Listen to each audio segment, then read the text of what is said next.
Hello guys, welcome to our channel. నేను మీ తేజ. అసలు పవన్ కళ్యాణ్ గారు ఎంతవరకు చదువుకున్నారు? ఆయన పాస్ అయింది 10th మాత్రమేనా? దాని తర్వాత ఆయన చదువుకోలేదా? పై చదువులు అసలు ఆయన చదవలేదా? ఈ పూర్తి విషయాలన్నీ కూడా మనతో పాటు డిస్కస్ చేయడానికి జర్నలిస్ట్ మహేష్ ఉన్నారు. ఆయనతో మాట్లాడదాం. నమస్తే అండి. సో అంటే ఆయన 10th పాస్ అవ్వడం వెనకాల ఒక పెద్ద రహస్యం ఉందని చెప్తున్నారు. అసలు ఏంటి ఆ రహస్యం ఏంటి? దాని వెనకాల ఎవరున్నారు? రహస్యం ఏం లేదండి అందులో. ఆయన 10th పాస్ అయిన విషయము ఆయనే చెప్పుకున్నాడు. ఉమ్, ఆయన ఎట్లా పాస్ అయింది కూడా ఆయనే చెప్పుకున్నాడు. నెల్లూరులో కూడా ఏదో ట్యూషన్కి కూడా వెళ్ళాను, అక్కడ ఇంటర్మీడియట్ కూడా అన్నాడు. 10th పాస్ అయిన విషయం ఆయన నోటితో ఆయన చెప్పుకున్నదే. నేను 10th ఫలానా కారణం వల్ల పాస్ అయ్యాను, అంటే గ్రేస్ మార్కులు కలపటం వల్ల 10th నాది కంప్లీట్ అయింది అని. అంటే యాక్చువల్గా ఈయన 10th ఫెయిల్డ్. అప్పుడు నాండ్ల భాస్కరరావు గారు ఒక నెల రోజులు ముఖ్యమంత్రిగా మనకి పనిచేశారు కంబైన్డ్ స్టేట్లో.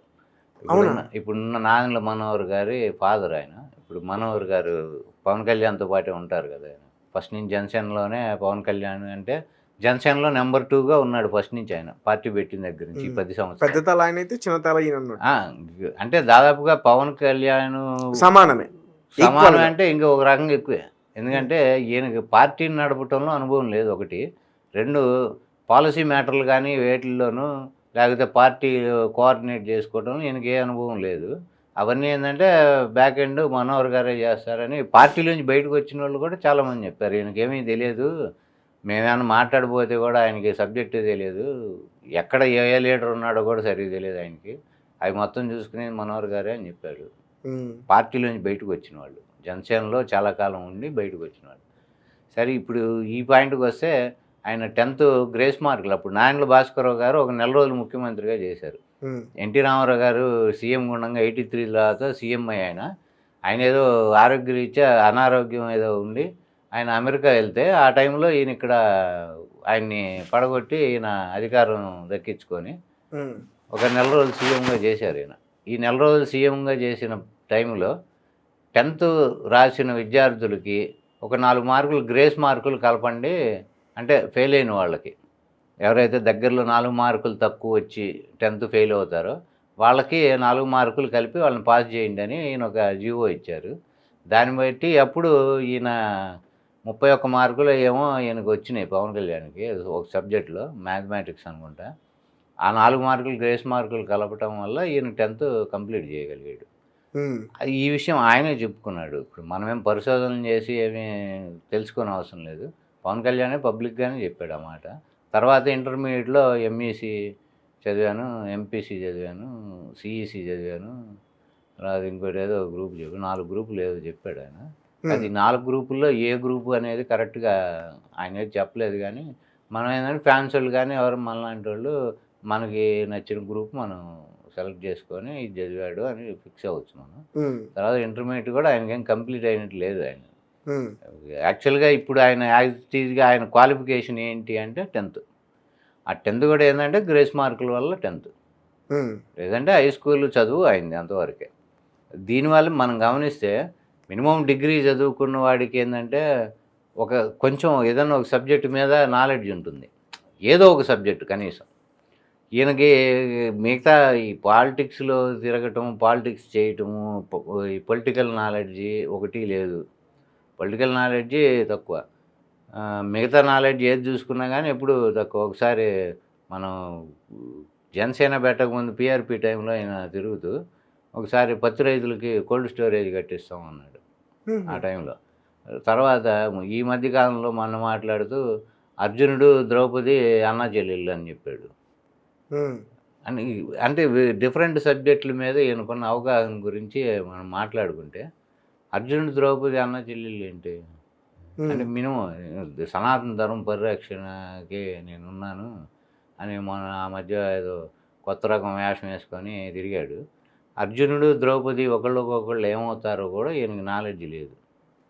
పబ్లిక్ ఇదే మీటింగ్, దాని తర్వాతే ఇది కూడా మాట్లాడింది. మొన్న రీసెంట్గా పిఠాపురంలో మాట్లాడుతూ అప్పుడు మాట్లాడిన మాటలు వీళ్ళిద్దరూ అన్నా చెల్లెళ్ళు అన్నట్టు ఆయన మాట్లాడాడు. మరి సనాతన ధర్మం పరిరక్షణ చేసేవాడు ఇటువంటి నాలెడ్జ్ ఈ చిన్న అర్జునుడు ద్రౌపది ఏమవుతారో కూడా చిన్న ఇది కూడా తెలియకుండా ఈయన సనాతన ధర్మాన్ని పరిరక్షిస్తానని చాలా డైలాగులు పెద్ద పెద్దవి చెప్పాడు ఆ రోజు. దానికి ముందు అధ్యక్ష ఒకటి తీసుకొని ఇవన్నీ. ఇక మిగతావి ఏదన్నా నాలెడ్జి ఆయన చూసుకుంటే తేలిలోని మనకు ఎక్కువ నాలెడ్జ్ కనబడదు. ఈ స్క్రిప్ట్ ఒకటి పెట్టుకొని ఎవరో ఈ సినిమా వాళ్ళు మనకి క్లోజ్ ఉన్నారు కాబట్టి త్రివిక్రమ్ లాంటివాడో ఇంకోడో ఎవడో రాసిస్తే దాన్ని చదివేసి అక్కడికక్కడ ఈ జనాల్ని రెచ్చగొట్టినట్టు మాట్లాడి ఊగిపోయి అంతవరకు ముగిచ్చేస్తాడు. కానీ సబ్జెక్ట్ మాట్లాడమంటే మాత్రం ఆయన ఏది మాట్లాడలేడు. ఇప్పుడు సపోజ్ ఎవరన్నా ఐఏఎస్ ఆఫీసర్లతో కూర్చొని ఆయన సబ్జెక్ట్ ఏదైనా ఇప్పుడు ఈయనకి సంబంధించిన శాఖలే ఏదైనా సబ్జెక్ట్ మాట్లాడమని ఆయనకి తెలియదు. వాళ్ళు చెప్పింది వినటం తప్ప ఈయన అంటూ ఒక నాలెడ్జ్తో వాళ్ళని గైడ్ చేయటం కానీ లేకపోతే కొత్త ఈ పాలసీ తీసుకొద్దామని కానీ ఈయన మైండ్తో ఈయన ఆలోచించి చెప్పేదైతే ఏముండదు. వాళ్ళు చెప్పింది వినటమును సంతకాలు పెట్టడం. రెండోది ఆ నాలెడ్జి లేకపోగా మొన్న రీసెంట్గా హోమ్ మినిస్టర్ పదవి తీసుకుంటాను. హోమ్ మినిస్టర్ పదవి తీసుకోవడానికి ఏమన్నా కొట్లో దొరికే చాక్లెట్ కాదు కదా. ప్రతిదానికి ఏంటంటే ఒక గవర్నమెంట్ ఫామ్ అయినప్పుడు కొన్ని వాళ్ళకి ఓ ప్రణాళికలు అవి ఉంటాయి, ఓ ప్లానింగ్ ఉంటుంది. దాన్ని బట్టి డిఫరెంట్ ఎవరికి ఏ శాఖ ఇవ్వాలనేది వాళ్ళు కేటాయించేస్తారు. మనం ఓవర్ నైట్ నాకు ఇది కాదు ఈ శాఖ వద్దు బలానా శాఖ ఇవ్వు అని అడిగితే ఇచ్చే పరిస్థితి ఉండదు. రెండోది హోమ్ మినిస్టరు ఇప్పుడు ఇక్కడ మన తెలంగాణ కానీ ఏపీలో కానీ హోమ్ మినిస్టర్కి అంత విపరీతమైన అధికారాలు ఏం లేవు. ఈయన జరుగుతున్న అరాచకాలు వాటిల్లో ఈయన అరికట్టాలి అంటే లా అండ్ ఆర్డర్ అసలు హోమ్ మినిస్టర్ చేతిలో లేదు. అక్కడ ఇక్కడ కూడా మనం చూసుకుంటే law and order Revanth Reddy గారి చేతిలోనే ఉంది. అక్కడ చంద్రబాబు నాయుడు గారే ఆయన చేతిలో పెట్టుకున్నాడు. అనంత గారి చేతిలో లా అండ్ ఆర్డర్ లేదు. హోమ్ మినిస్టర్ పేరుకి శాంతి భద్రతలు అంతవరకు ఆ కాన్సెప్ట్ వరకు మాత్రం ఆమె దగ్గర లేదు. అది చంద్రబాబు నాయుడు గారి దగ్గర. ఈయన హోమ్ మినిస్టర్ తీసుకొని ఏం చేస్తాడు? శాంతి భద్రతలు ఈయన చేతిలో ఉండవు. అదేమంటే అప్పుడు మళ్ళీ చంద్రబాబు వైపు చూడాలి. ఈయన నీ చేతిలో కదా ఉంది, ఇదేంది పోలీసులు నా మాట వింటలేదు, లా అండ్ ఆర్డర్ నా చేతిలో లేదు కదా, మరి ఇది కూడా నువ్వే చేయాలేమో, మరి ఈ మాట ముందే చేతి హోమ్ మినిస్టర్ తీసుకునేవాడిని కాదు కదా అని అంటాడు ఈయనప్పుడు.